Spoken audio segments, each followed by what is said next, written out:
Hoy en Saludables hablaremos de las valvulopatías, las enfermedades de las válvulas del corazón y sabremos por qué pueden estropearse. Con nuestro fisioterapeuta de cabecera les enseñaremos a hacer estiramientos estáticos y dinámicos. Y sabremos por qué a algunas personas les pican más los mosquitos que a otras. Aquí comienza Saludables. Bienvenidos y bienvenidas un día más a Saludables. ¿Y por qué pican los mosquitos más a unas personas que otras? ¿Por qué? ¿Lo sabe usted? ¿Alguien está diciendo ahí que la sangre más dulce? Bueno, esos son dichos y otra cosa son los hechos. Al final del programa les vamos a dar la realidad de por qué pues, algunas personas les pican más los mosquitos que a otras. Y les va a interesar muchísimo. Pero vamos con el tema, uno de los temas fundamentales de hoy. Vamos a hablar del corazón. Y vamos a hablar de las lesiones de las válvulas cardíacas. Y para eso, pues nada mejor que una cardióloga del Hospital San Agustín, Irene Pichel. Buenas tardes, bienvenida. Buenas tardes. Irene, lo primero, vamos a explicar qué son las válvulas cardíacas. Pues muy bien, me parece muy bien. El corazón se divide en 4 cavidades que se llaman aurículas y ventrículos. Sí. Separando esas cavidades nos encontramos las válvulas. Entre las aurículas y los ventrículos están las válvulas aurículo-ventriculares, que son la mitral, entre la aurícula izquierda y el ventrículo izquierdo, y la tricúspide, entre la aurícula derecha y el ventrículo derecho. Y después hay otro tipo de válvulas que lo que hacen es regular la salida de la sangre desde el corazón a las principales arterias para distribuirla por el cuerpo. Y esas son entre el ventrículo izquierdo y la arteria aorta, que es la principal arteria que lleva sangre al cuerpo, la válvula aórtica, y entre el ventrículo derecho y la arteria pulmonar, la válvula pulmonar. Muy importante, ahí ya estamos localizado un poco todo. Eso es. Y vamos a las lesiones, las valvulopatías. Vamos a ver, ¿cuáles son las causas de esas lesiones de las válvulas? Si hay una o varias. No, efectivamente hay varias causas que pueden producir enfermedad de las válvulas. Hace años la causa más frecuente era la fiebre reumática. Ahora mismo en los países desarrollados ya no vemos muy pocos casos de valvulopatía reumática. Y en la actualidad, pues debido sobre todo al envejecimiento de la población, la causa más frecuente es la degenerativa, porque igual que envejecemos por fuera, pues por dentro nuestras válvulas también envejecen, se calcifican, se vuelven más rígidas y esto impide su correcto funcionamiento.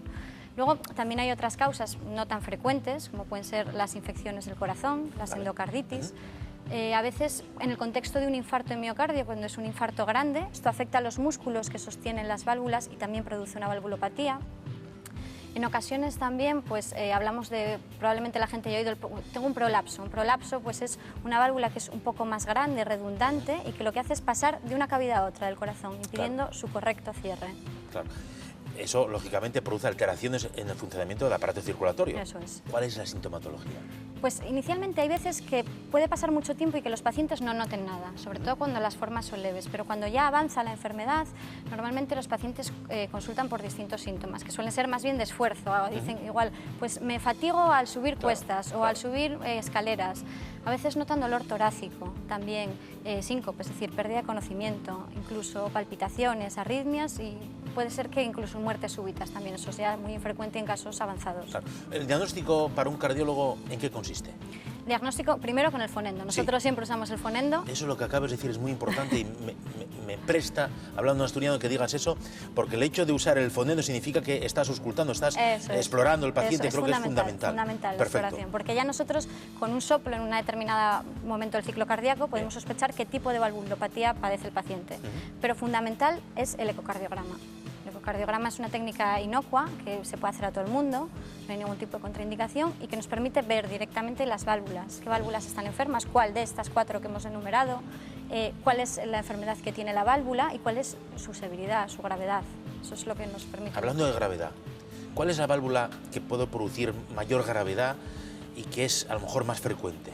Pues en nuestra población, sobre todo por el envejecimiento, la valvulopatía que nosotros vemos en la consulta con mayor frecuencia es la estenosis aórtica. Es la válvula que va del ventrículo izquierdo a la aorta. Eso es. Entonces lo que se produce es una estrechez, o el orificio es más pequeño, e impide que pase un flujo suficiente de sangre para la arteria aorta. ¿Y la sintomatología ahí? Hay 3 síntomas muy típicos en la estenosis aórtica. Es una enfermedad que es verdad que está mucho tiempo silente, sin dar síntomas. Y cuando los da, ya requiere cierta gravedad y urgencia en el tratamiento. Son 3 síntomas típicos. La angina de pecho, el dolor torácico, eso es, la pérdida de conocimiento y la disnea, la sensación de falta de aire. ¿Cuál es el tratamiento de estas valvulopatías? Pues esto es como cuando... Esto es un problema mecánico, como cuando se estropea el coche, Bien, que hay, bien. hay que hacer algo, o se puede reparar o sustituir. Entonces, hay veces que son reparables, cuando no están muy degeneradas, cuando la anatomía es favorable, se pueden reparar, y si no, es una sustitución. Bien por una prótesis que puede ser, se recambia, se quita la válvula enferma y se pone una nueva, una prótesis que puede ser biológica o mecánica. ¿Biológica o mecánica? Sí. ¿Qué diferencia hay entre unas y otras? Sí. Explícalo a los Las espectadores. prótesis biológicas se obtienen de válvulas porcinas, de válvulas de cerdos. Vale. Entonces, son como las nuestras, tienen una durabilidad limitada. Pues envejecen y se calcifican igual que las nuestras. Entonces, pues tienen una durabilidad de unos 15 años. En cambio, las prótesis mecánicas duran más a largo plazo, pero sí que requieren la toma de anticoagulantes. Claro, porque esas válvulas pueden producir Trombos. alteraciones, por lo tanto coágulos, y hay que fluidificar la sangre. ¿Hay algún tipo de prevención? A lo mejor alguien que nos está viendo en casa, ¿es que se puede prevenir de alguna manera las valvulopatías? Bueno, como ya he dicho, la enfermedad reumática, ahora mismo ya la Sí, prevención la hacemos con sí. el tratamiento antibiótico, y sobre todo pues la degenerativa, los factores de riesgo que llevan a su desarrollo son muy similares a los de la aterosclerosis. Entonces, pues el llevar una vida y una dieta Saludable. cardiosaludable siempre ayuda a que la evolución sea más lenta, pero si seguimos cumpliendo años, De todas vamos a tener algún tipo de algún tipo de valvulopatía. valvulopatía. Mira, tenemos espectadores que nos mandan sus preguntas al WhatsApp Sí. o al teléfono fijo o al correo electrónico. Félix de Langreo. Mira, ya creo que contestaste más o menos. ¿Cuánto dura una válvula cardíaca mecánica? Pues una válvula mecánica puede decirse que cuando se le implanta a un paciente se asume que va a durar toda la vida. Vamos, dura unos 30 años, incluso las últimas, que son de carbón pirolítico, dicen los estudios que pueden durar hasta 80 años. En principio, si no surgen complicaciones, vamos, dura casi lo que viva el paciente. Bien. María Isabel de Perlora. Pregunta complementaria a la anterior. ¿Es necesario medicarse con Sintrón de por vida con una válvula mecánica? Sí. Sí, porque como habíamos dicho, es una prótesis metálica y al pasar la sangre a su otra vez en la superficie, pues puede favorecer que se formen pequeños trombos. Claro. Y una trombosis de una prótesis es una complicación grave. Entonces, para evitar esos trombos es imprescindible un tratamiento con Sintrón de manera indefinida. ¿Qué recomendarías a una persona que nos está viendo ahora mismo y que de repente dice, "Uy, es que esos síntomas me da la impresión que son los míos"? Pues que consulte con su médico de cabecera, que él, Vale. con una exploración, ante el hallazgo de un soplo, puede sospechar que tiene una valvulopatía o no, y él nos derivará al cardiólogo y allí lo valoraremos. En vuestro caso, en San Agustín, ¿veis muchos casos de Muchos. valvulopatías? Sí, es una parte muy importante de nuestra consulta, sí. ¿Es más frecuente en mujeres o en hombres o es indistinto? Con la edad pues es más frecuente en hombres, pero bueno, más o menos con el envejecimiento. Aunque luego vemos más casos de mujeres porque las mujeres somos más longevas que los hombres. ¿Y aguantáis más? Sí. ¿El hecho de padecer una valvulopatía te impide hacer algún tipo de ejercicio? ¿No es recomendable si alguien Hombre, tiene una valvulopatía? cuando las valvulopatías son severas, sí, hay que realizar una actividad física limitada y limitada por síntomas. Sobre todo no conviene hacer grandes esfuerzos, que son los que desencadenan los síntomas y los que pueden traer las complicaciones. En principio, sí. Y una vez que tengamos implantada esa nueva válvula, sea biológica o mecánica, Sí.